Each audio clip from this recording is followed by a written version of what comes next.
guys, my name is Bobby. Welcome back to my channel, and today I'm bringing you my May wrap-up. Before we get into my May wrap-up, I kind of want to address the elephant in the room, and there's been a lot going on in the past week, specifically all the protests going around my country, and I guess across the world. I've seen protests in other countries as well, but every state in the United States had a protest of some kind over the last week or so, multiple ones in the last week or so, over police brutality and the murder of George Floyd, because he was definitely murdered.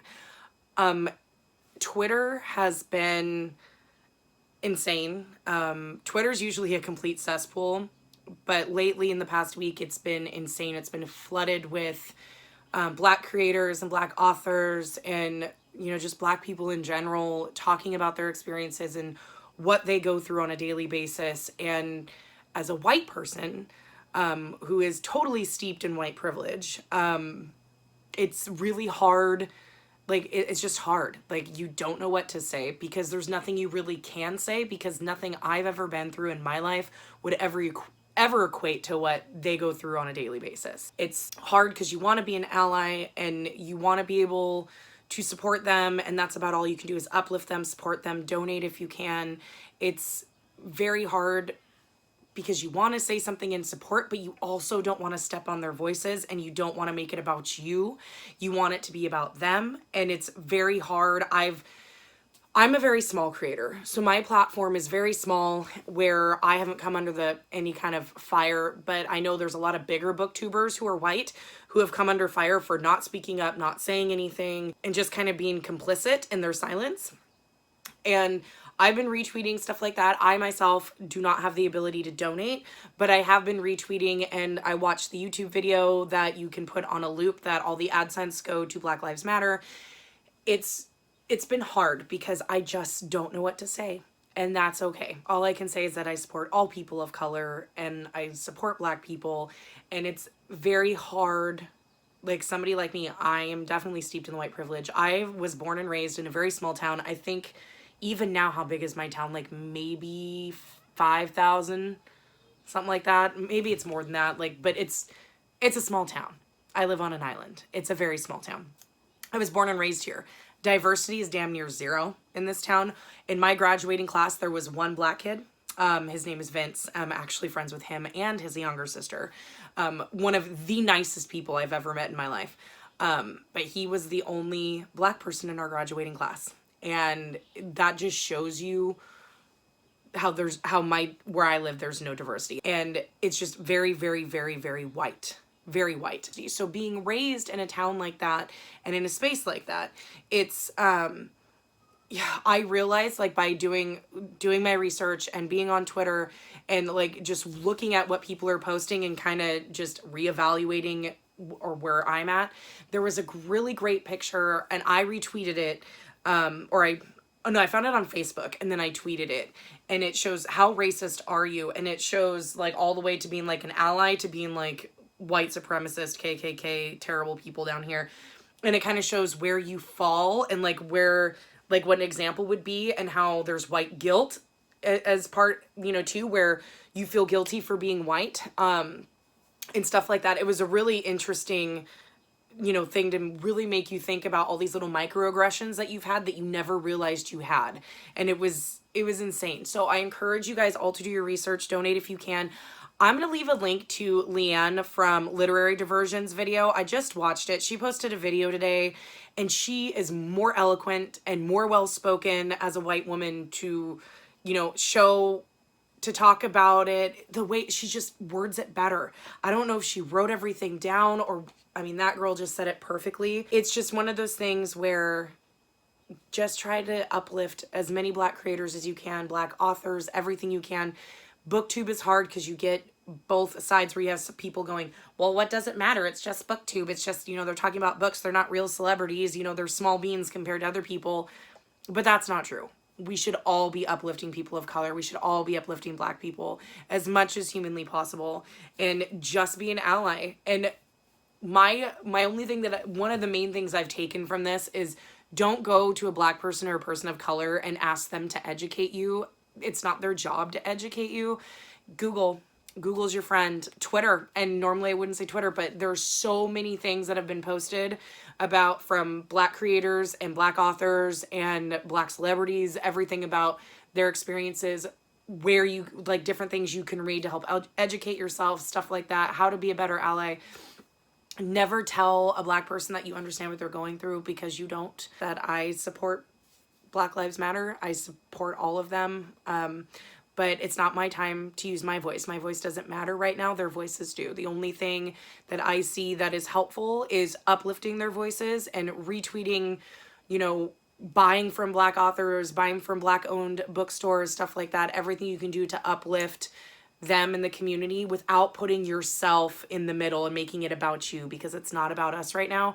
And it's really uncomfortable. I felt really uncomfortable reading through different things, and that's the point. It's good if you feel uncomfortable. If you feel uncomfortable, it means you're not a racist. It means that you don't like what's happening and you don't know what to say or what to do. And we're gonna make mistakes and we're gonna say stuff that's stupid, and that's okay. It just, when you're called out, or if you're called out, don't get offended, don't get defensive. Just listen to what they have to say and then educate yourself. That's all I really wanted to say. I wanted to at least put my support out there, and, you know, as much as I can, but, you know, again, it's not about me. But again, please check out Leanne's video if you want somebody more well-spoken, because she's definitely more well-spoken about this than I am. Check out Twitter and Google, please. Like, there is a lot of different charities, and I'm not going to list any, only because I don't know which ones have been maxed out. Like, they have enough and they want people to donate to other places. Twitter is and Instagram also are both very good resources for, all you have to do is just search the hashtag Black Lives Matter, and everything will come up. And then if you want to donate, educate yourself, there's tons of good articles, videos, everything from Black creators and people whose voices need to be uplifted. And we're so lucky that some of them are still willing to educate. So I would highly recommend doing that if you don't already. It's, hopefully we can get the change that we need, because it's been a long time coming, and it's hard being uncomfortable. It's hard being uncomfortable, but it needs to happen. Okay, now on to my wrap up. May sucked ass. I fucking hated May. Thankfully, well, I guess this is another little life update. Where I am in Washington State, we just entered phase 2, which means stuff can open now, fucking finally, after like almost 3 full months. We can finally fucking reopen, which means today was Matt's first day back at work. Since he is a chef in a restaurant, they can only open to 50% capacity, and they have to have certain things in place. Honestly, I'm fucking tired of all of it. I just want to be reopened. They're already talking about not having school, like, full-time next year. If my kids don't go back to school like normal next year, I'm gonna fucking throw a bitch fit. My son has autism, and the distance learning doesn't do shit for him. He's not getting any of the therapies he needs. He's not getting any of the support he needs. He thrives on the structure. He needs to be in school with a structure, where a routine. When you do it online, there is none. It's an hour a day, 3 days a week. His teacher has to kind of dumb things down, which sounds terrible, but every single child in his life skills class is at a different level intellectually, and at a different level, period, on all sorts of different things. Math, reading, whatever. Lucas is going to be in 8th grade, and he does math at a 3rd grade level, and he reads it at almost a 4th grade level. So obviously he's not at grade level. Then you have another girl in his class who's going into 7th grade, where she is at about a 5th grade level on most things. Like, she's pretty high functioning. So everybody's in a different spot. Lucas's best friend is nonverbal. Like, he's I think like at a 1st grade level maybe on certain things. So you're trying to teach kids that are all over the board on a 1-hour Zoom meeting. So she's kind of trying to find a middle ground where it's like the kids that are a little bit more advanced are bored out of their minds and totally disinterested. 2 of the lowest functioning kids just haven't been in school since March. They didn't even bother doing the Zoom meetings because it's just, it doesn't do anything for them. So my kids need to go back to school. Danielle's emotional health suffered a lot for a month. She's a lot better now, but it was a struggle. Lucas is not going to learn anything more until he's back in school full time. And my school district is doing surveys to kind of see what people think. And I just straight told them, my children need to go back to school. I don't care if you just open just for them. Well, I do, but still, like, Lucas especially needs it. So Matt's back at work. Kids only have 2 weeks left of school, and then they're done for the summer, even though we've been out since March, but they'll be done with all the schoolwork. Matt finally went back to work today. We had a scare in the last 24 hours. Thunder, one of our cats, the smaller cat, got out and he was gone for 24 hours. Freaked us out. Came home at 3 in the morning this morning, so thank God he's back. You know, just everything else. Work is still insane. My dad still has dementia. Here we are. But now, into the books. I only read 4. So my May started out really great. I read 2 amazing books, a 5-star and a 4-star, at the beginning of May, and I was on such a high. And then I read one of my most anticipated books of the entire year, and it put me in such a slump. I went from from a reading high to where I had a book hangover, went from that and flip-flopped, and then was in a reading slump. So we'll start at the top because that's where my month started. The first book I finished in the month of May was my 5-star book. And speaking of Black Lives Matter, this is by a Black fantasy author, which is so rare. But I found him. He wrote this book, and it was indie published. And then I think it's Tor that picked it up. Oh no, Orbit. Orbit picked it up and has now signed him. And he is a Black fantasy author. And this is probably one of my favorite books of the year. It is one of the best fantasy books I have ever read. Instant 5-star. Like, I wanted to rate it 5-star about halfway through. It was so fucking good. And a buddy read this with Cindy. I always call her she's my subscriber, which she is, but she's now become my friend. My friend Cindy. But that's The Rage of Dragons by Evan Winter. This book was fucking fantastic. It is one of the best fantasy books I've ever read. And it's a Black author. So if you love fantasy, please go buy this book and fucking read it and support him. The second book comes out this coming November. Super excited. I've already got it on my wish list. I need to pre-order it. So let's see. How do I explain The Rage of Dragons? It's been a month since I've read it. Rage of Dragons tells a story of a boy named Tao, which I believe most of this is based on African mythology. So it's an African-based fantasy. And this is the story of Tao. And at the very beginning of the book, there's a prologue, and it's kind of like the story of their world, or how their world came to be, where there is a queen who brought her people to this land and they needed to populate it. They were running away from something bad from the land that they're originally from. They get to this new land, they land on the beach, and there is this group of people they call savages who are trying to get them not to land there. Like, that's their land and all that kind of stuff. And it shows her bringing them here and how they fought back and the legend of their people, pretty much. And then I believe Tao's is like, is it 1,000 years? I think it's 1,000 years in the future, if I remember right. That's chapter, oh no, 186 cycles. So it's like 180 something years later. But now it's become myth, which I think is kind of interesting because it wasn't that far ahead or that long ago. I'm not explaining this well at all. But this Tao is in the present day, and he's about a 15, 16-year-old boy-ish, somewhere in there. And he's of a lower caste. So the caste system in this world is very interesting, and it's based on your blood. And Tao is like middle high. I'm trying to remember. So I'm looking at the caste and how they are. So it's the Omehi, the Omehi people. I always, in my head, I said Ohemi, but it's Omehi people. So you have the nobles and the lessers, and that's the greatest divide ever. And so the nobles, you have the queen and the royal family. And so the current queen now is a descendant of the original queen that showed up on the island. Then you have the royal nobles, and they have a guardian council that is between them. Then you have the gifted, which are only females. Then you have the Ingonyama, which are, and those are both active and inactive ones. And those are royal warrior men in the army who can be empowered or entreated, I think is what they call it. You can be entreated to where you're filled with this magic from one of the gifted, to where you grow in size and your muscles get really big, and it makes you really powerful in battle, because any hit that you take will not kill you until you shrink back down to size. But the problem is, if you stay entreated for too long, then you'll kill the gifted female who is entreating you and enraging you. Oh no, it's enraged.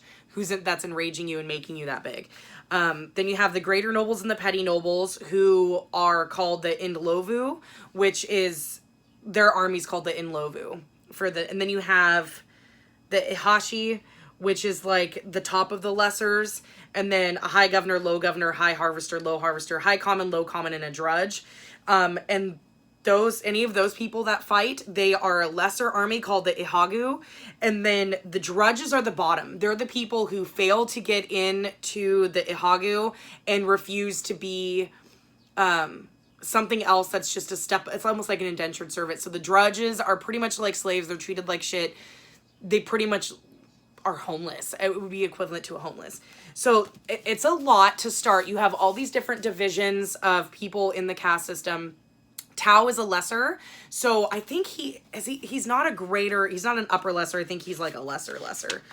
Oh, low common. He's considered like a low to high common. His mom was in the higher case. She was like a low noble, but his dad was a common. And so them being together, she decided to leave his dad, and even though they were madly in love, because she wanted to marry higher, so she didn't have to live as a common, she could live as a noble. And so they don't speak anymore. He has nothing to do with his mom. So he's with his dad. His dad, it was an old Ihashi, so he was an old warrior, and he was one of the best sword fighters. So he teaches these other young nobles how to sword fight and all that, so they can prepare for their tests before they get to go to the school. I think it's like 4 or 5 years they get to train to be in Lovus, which are the nobles' army. So the whole point is if you're a boy, you fight in the army, either the Ihashi or the Indlovu. It doesn't matter if you're a noble or a common, or a noble or a lesser. You're going to fight. You're going to fight in one of the armies because you have to. They are still fighting the war that they fought when they first landed and got there on the beach. They're still fighting those people. I can't remember the name of the people off the top of my head, but they're still fighting those people. And it's like, I think they call it the 100-year war or something like that, or 200-year war, because it has been going on for almost 200 years. And so Tao let's see, I don't want to spoil anything. But the magic system is really interesting. It's a female-owned magic system. Only females can hold magic, and they're called the gifted. And there's less and less women being born gifted now that they've aged, and they've gone through and they've been here and they don't know why. There are dragons. The gifted women, there are very few who can do it, but they can control dragons. And it's like they kind of mind meld. So it's like they go inside the mind of the dragon, and nobody understands how they can control dragons. And you find out at the end of this book how they're able to control the dragons. But they kind of mind meld, so they kind of control the dragon that way and make the dragon breathe their fire and all this other stuff. But most of the time when a gifted melds with a dragon, unless she knows how to do things very well, it usually kills her. Also with the gifted, there is no heaven and hell. It's kind of like Earth is heaven, and they have they have 2 gods. And then there's a whole bunch of other stuff. It's so confusing. That's why I hate epic fantasy, and I suck at describing it. But there's no heaven and hell. They do have a hell, and I forgot what it's called. They have a different name for it. But the gifted, when they use their magic to help in battle and stuff, they are putting themselves in what is like a hell, and it's like another realm that's full of demons. But they can shroud themselves. But the more magic they use, the less they become shrouded, and the soul is just super bright, and so they will come and attack. If you are using the magic and you're not clouded and they attack you in that world, you will die in this world. Now, some of the magic that the gifted use, they shoot this thing out, and I forgot what it's called. Enervate, something like that. And if the blast hits you, it puts your soul down in that world, but not really. It doesn't fully like the gifted are. It makes it feel like you are, and the demons attack you and rip you to shreds, and you can feel it, but your body is fine. And so it's very, very helpful in battle, because it literally renders people helpless. So Tao lives in this really small village, and he's with his dad, and he's in love with a girl, and it starts like very kind of basic, and then some shit happens, and not good stuff. And then Tao kind of has to run away, and he's going to join the Ihashi, and his goal is to get into the Ihashi and become the best swordsman that he can possibly be. It reminded me a lot of Arya from Game of Thrones. Like, she had a kill list. Tao has a kill list of the people he wants to kill to avenge something that happens in the very beginning of the book. I'm trying not to spoil it.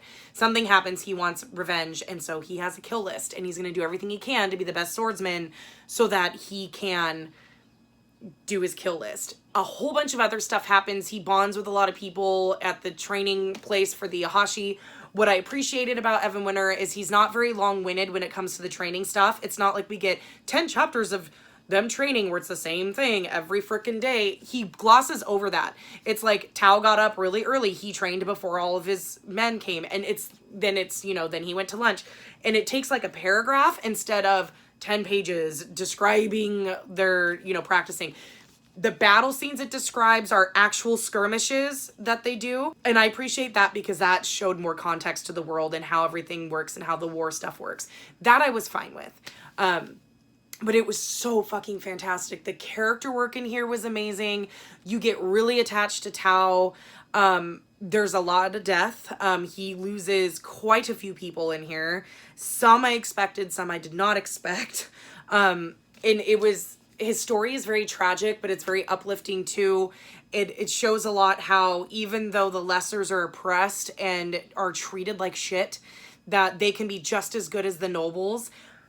I believe everybody in here is also a person of color. The way Tao is described, he almost seems like a biracial to me, like a Black Asian biracial. That's how, the way he's described, that's how I envisioned him, as a biracial Black Asian man. That's just how I envisioned him. Especially with Evan Winters being Black, I'm pretty sure every single person is definitely Black. He said in the foreword or the afterword, I can't remember where it is in the book. It's before or after. In the author's note, he mentioned that, or maybe it was in the dedication, his son loved fantasy, and so he decided to write one that he could see himself in. So there it is. It is fucking fantastic. It was an easy 5 stars. I felt for Tao. I loved watching his growth from the very beginning of the book to where the book ended. There's a lot of twists and turns. There's some backstabbing. There's stuff going on behind the scenes. It's very interesting, but I really liked that even though you're lesser, you're still just as good as the people who think they're up here. I think it was a great commentary on that and kind of like with things going on in the world. But I really, really highly enjoyed it. Please, if you love fantasy or you like fantasy at all and you have not read Rage of Dragons, you need to go read it fucking immediately. Please go buy it and support a Black author, especially one that started out as an indie author and now is getting traction because this book is fucking fantastic. Next book that I read was my 4-star, and it was really good. I debated, but I ended up giving it 4 stars. And this was an impromptu buddy read with Vicky because I bought her the book for her birthday and was like, hey, I'm gonna read it this month. Let's just read it together because we can't help ourselves. And that's the Southern Book Club's Guide to Slaying Vampires by Grady Hendrix. I have a hard time saying that title. The Southern Book Club's Guide to Slaying Vampires. There we go. This book is absolutely beautiful. This is a horror, though.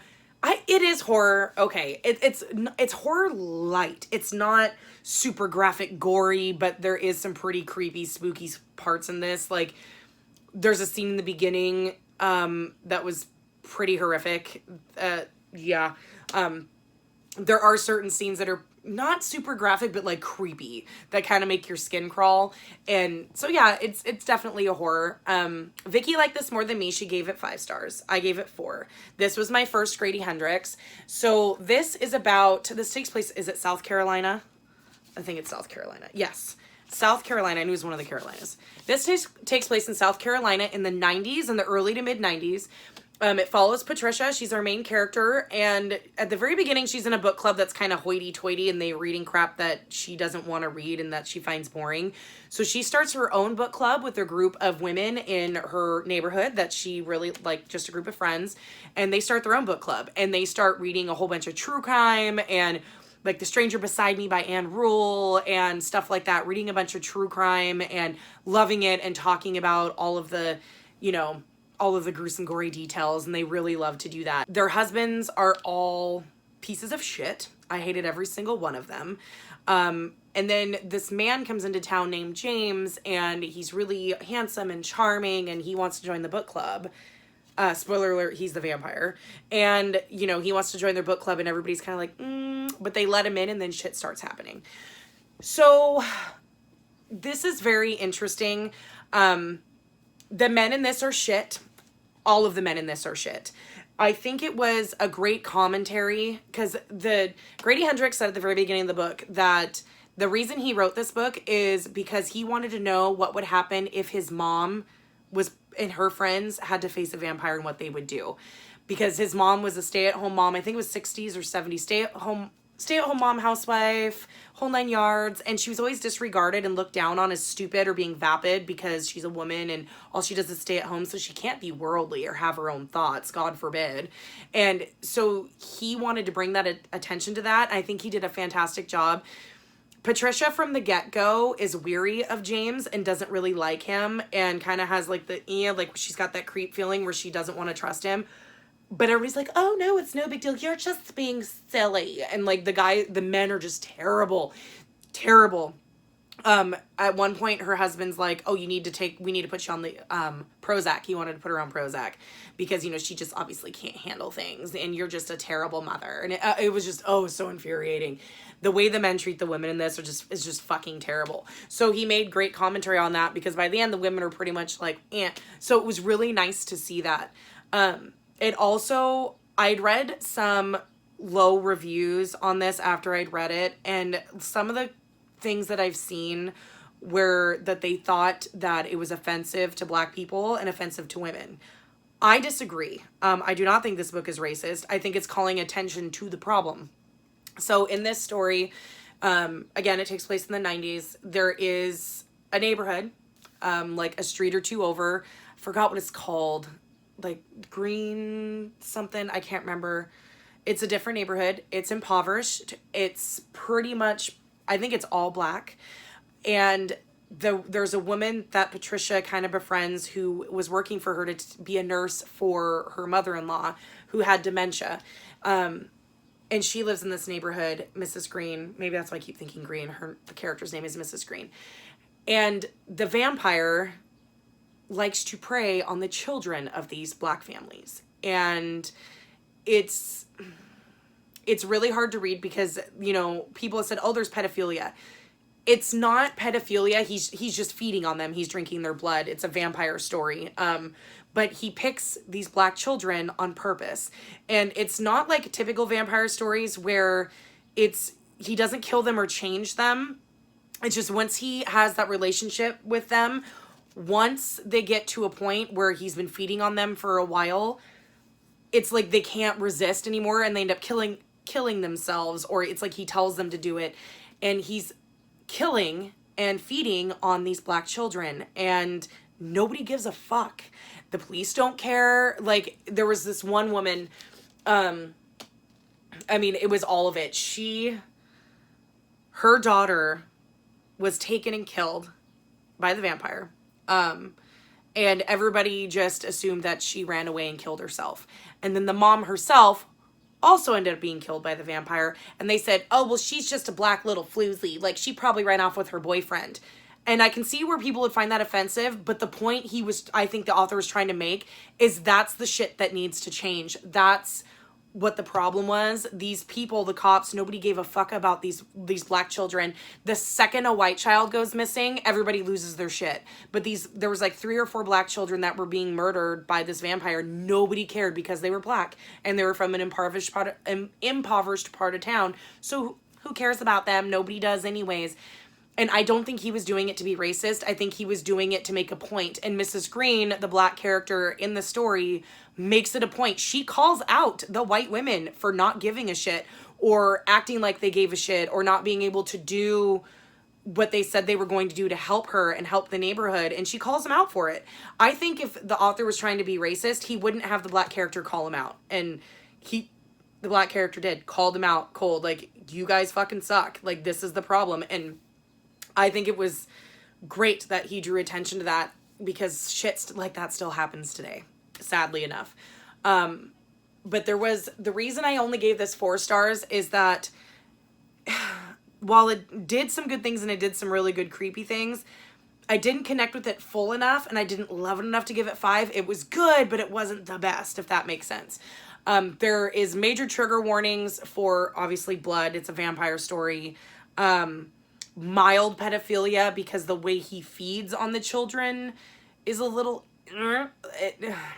It's not sexual assault, but damn near. There's obviously violence. Rats, if you have a problem with rats, there is one scene... If you have a problem with bugs and bugs being on you, there is one scene that I had to skim because I thought I was going to throw up. Specifically spiders, spider eggs, and cockroaches. It's making me itch.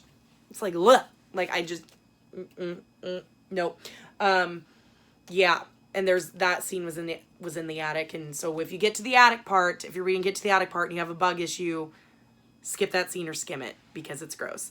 But I really loved what Grady Hendrix was trying to do. I think he accomplished it with bringing attention to the problems with the white privilege and ignoring what's going on with the Black community and women in general, and how women were treated and are still sometimes treated like just stupid, vapid little girls. You don't know what you're talking about. Sit down. And that these women are the ones that saved the neighborhood and saved everybody. It was really, I really, really enjoyed it. If you haven't read Grady Hendrix, this is a great one. This was my first Grady Hendrix, and I went out and bought 2 more of his other books. Oh my God, I've already been filming for a half an hour, and I'm already exhausted, and I've only talked about 2 books. And watch, I'll edit this down, and it'll only be a half an hour, and I only have 2 books left to... Oh. Okay, so next, one of my most anticipated books of the entire year. And the one that took me from a book hangover from Rage of Dragons and Southern Book Club right down into a slump to where I didn't read for 2 weeks. And unfortunately... that book is The Girl in the Stars by Mark Lawrence. I know. Mark Lawrence is one of my favorite authors. The Book of the Ancestor series, Red Sister, Holy Sister, and Grey Sister are one of my favorite trilogies of all time. I absolutely fucking love that series. This takes place in the same world as the Book of the Ancestor trilogy. This follows a girl, I can't even remember her name now. Yaz. Yeah. This follows a girl named Yaz. She's about 16. She lives up in the ice. So this all takes place in Ebeth, but up in the ice, like where Zol is from, if you've read the series. And about the ice tribes and like all that stuff. But it's not really about the ice tribes. So, let's see, how do I describe this without giving too much away? So Yaz is from one of the northern ice tribes, like considered one of the strongest ones. And in their culture... twice a year, you have to go down and get tested. And you stand in front of this big, huge pit. And I can't remember the name of the guy. It's like some kind of priest guy. And he is able to test you, or he can just look at you, touch you, be able to tell if you're going to be able to survive. If you're good, you pass, you move on. If he doesn't think that you're going to be able to survive in the ice, he pushes you down into this hole. It's like this cavernous hole. Like I'd imagined it as like this big crater, almost like a funnel with a hole at the bottom. And you just kind of fall. Oh, wait, no. Maybe they said it was like a big open pit. And you just fall. And die. Fall to your death because you're never going to survive on the ice. So Yaz is going for her second. And if she gets a pass, then, she gets to live and marry and do what she wants to do. And so she goes, and it's her little brother. It's his first time getting looked at or whatever. So they go up. She gets up to the priest guy. He looks at her and she swears. She knows, I'm going to get thrown in the hole. I know I am. I'm a burden to my family. I know I'm not going to make it. There's something wrong with me, blah, blah, blah. She gets a pass. He actually says, ooh, you're going to be really good going to, what did he call it? It's not like a monastery, but like there's a certain place where he is and a couple of, those kind of people. He's like, you'd be good there. That's where you need to go. Kind of puts her to the side. Her brother is next down the line and he gets pushed into the hole. So Yaz loses her shit because she was like, I was the one that was supposed to die, not my little brother. Zine, I think is his name. It starts with a Z. I'm pretty sure it's Zine. So what does her dumbass do? She jumps in the hole. So she sacrifices herself, jumps in the hole to go after her brother because she figures it's not fair for him to die. She thought she was supposed to die and she can't possibly stay with her parents and all that because she contributed to another brother's death. And so she's just going to sacrifice herself. So she jumps in the hole. So, of course, obviously they don't die by jumping in the hole because we wouldn't have a story without that. Instead, the hole is really deep. They fall for a long time, and then it kind of goes into a funnel where you kind of offshoot into these other holes and almost like slides, and then you eventually land in water. And there are people. So everybody that's been thrown in there before lives underneath the ice in all these different caverns, and the priest guy that's thrown them down there knows, and he uses these people to mine these what she calls stars, like these little things, and they contain power. Now, if you know anything about the world, there's 4 different types of people with magical power. There's Hunska, Durant, oh, what are the other 2? Quantal, and it starts with an M. I can't remember it. And so, come to find out, everybody that's thrown into the hole and considered not good enough to live on the ice is one of the 4 tribes, and that's why they're thrown down there. So we learn quickly that Yaz is a Quantal, and that's why, and I could tell right away because she talks about being able to touch a river and getting power from it, which is the path, and so I knew exactly what she was talking about. So she's a Quantal. And the rest of the story is her acclimating to being underneath the ice and getting to know everybody that's fallen before. You get some of the black ice, which is full of demons, which is touched on in the Book of the Ancestor, and that's where her brother Zine ends up. They're people, I forgot what they call them, the people who are infected by the demons manage to get a hold of him, and that's where he's at. Whereas the good people who are, you know, just normal kids or whatever, manage to get to her first. And so her whole mission, the entire book, is that she wants to rescue her brother. She wants to get her brother Zine. And that's the whole thing. And there's a city that is underneath the ice that is one of the city of the original people who came to the Abeth. It's like very rich in Abeth history, just like the Book of the Ancestor kind of weaves onto this. You can read this without reading the Book of the Ancestor first, but I think you'd be really confused because Mark Lawrence talks about certain aspects of the history that you wouldn't really understand or get unless you've read Book of the Ancestor. But my problem with this book is that it's too fucking YA. This is an adult book. And, you know, people go, oh, well, you know, she's a young protagonist. Bullshit. Red Sister, Nona Gray, she was 9 and it read like an adult book. This girl is fucking 16 and she acts like a goddamn 12-year-old. She's very, very impulsive. She just wants to do things for herself. She doesn't really care. She drags people into things that they shouldn't be. She's very much a Molly Sue. She very much has these Quantal abilities. And of course she can use them like that. Whereas like Nona Gray, it took her forever to hone her abilities and tons of practice over multiple books to hone her. I think she didn't even start getting like good until like the end of book 2. And so like Nona had to go to the school and the convent and she was doing all the practice and she had no idea about her power, and just like Yaz didn't, but once she discovered she had it, she had to work really hard in order to get good. Yaz is great right from the beginning. She can walk the path just as good as Sister Pan. And it's like, my only theory is this is a prequel story and this may be the story of Sister Pan. That is my theory. This is the story of Sister Pan and before she became a nun. That's just my theory. I don't think I'm right. Mark Lawrence, I tweeted at Mark Lawrence and asked him when this took place, if this was before, during, or after Book of the Ancestor, and he wouldn't say. So I have a feeling these stories are going to tie into each other somehow. If it happens at the same time, I'm not sure how, because obviously this girl isn't Zol. And we have no mention of them. I don't think it is. I don't think it takes place after, because if it did, they would have known about the war that happened, which a lot of the Ice Tribes fought in. If it was, so I'm assuming this is before. And I don't know. It was so YA. I gave it 3 stars. It took everything I had to pick this up. I was halfway through and I was so fucking bored. It was boring. Like, Yaz, it was boring. Like, and I don't know how many times you can describe ice, Mark Lawrence. There's only a couple ways you can describe ice. And all it was just all these different descriptions of how the ice looked and how pretty. Oh my God, I don't care. I don't care. It's ice. It's fucking ice. It's solid water. Like, there's only so many different ways you can fucking describe it. And it took too long to get to the point.